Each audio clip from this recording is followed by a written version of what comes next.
ভেটারান্স park থেকে স্নোফলের দৃশ্য অপূর্ব সুন্দর লাগছে। নমস্কার বন্ধুরা, আশা করছি সকলে ভালো আছেন। আজকে নতুন ভিডিওতে সকলকে স্বাগত।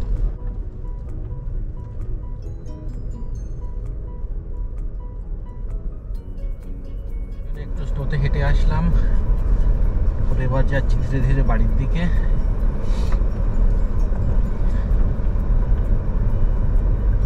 পার্ক থেকে বেরিয়ে যাচ্ছি।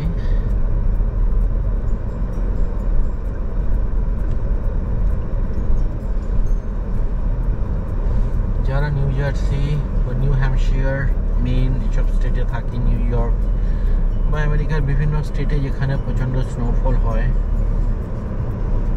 তাদের কাছে এই জিনিসটা হয়তো অতটা এক্সাইটিং নয়, কিন্তু যারা স্নো এরিয়াতে থাকে না, যেসব জায়গায় স্নোফলও হয় না, তাদের জন্য এই স্নোফলটা খুব এক্সাইটিং, একটা নতুন ধরনের এক্সপিরিয়েন্স,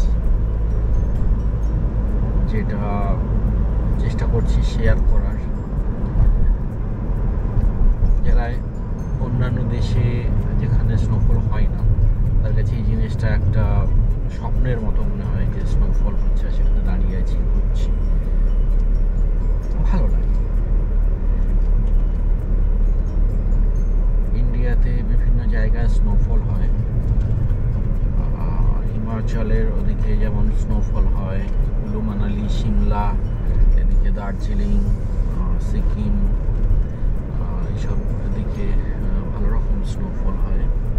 তো যারা ভ্রমণ প্রিয় মানুষ, স্নোফল হয়েছে শুনলেই চলে যান বিভিন্ন জায়গায় স্নোফল দেখতে।